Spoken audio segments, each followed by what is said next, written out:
लजपाल नबी की आंखों में आंसू की लड़ी जारी हो गई। फरमाया अम्मा घबराना, मोहम्मद दुनिया में किसी से बदला लेने के लिए नहीं आया। क्या बात, अम्मा घबराना, परेशान ना हो, मैं बदला लेने के लिए नहीं आया। कहने लगी फिर क्यों आया है? इतनी बड़ी जमात भी साथ लेकर आया है। तो मेरे नबी के गुलामों, आका ने फरमाया अम्मा मैं तो तेरी इयादत के लिए आया हूँ, मैं तो तुझसे पूछने के लिए आया हूँ। मैंने कहा कि कई दिनों से नजर नहीं आई।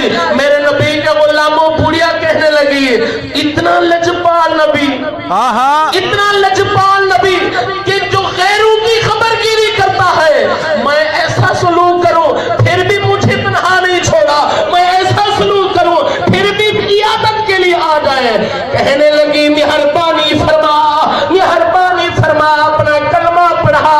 लजपाल नबी के गुलामों, बुढ़िया कहने लगी कलमा पढ़ा, अपने दीन में दाखिल फरमा, अपनी जन्नत का हकदार बना। बुढ़िया पढ़ रही थी ला इलाहा, आप भी पढ़ लीजिए ला इलाहा इल्लल्लाह मुहम्मदुर रसूलुल्लाह। सुभान अल्लाह। आगे जो मैं बात कर रहा हूं तवज्जो फरमाइएगा।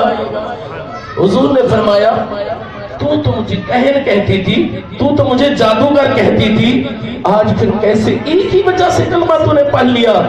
अब वो बुढ़िया रोकर कहती है कि तू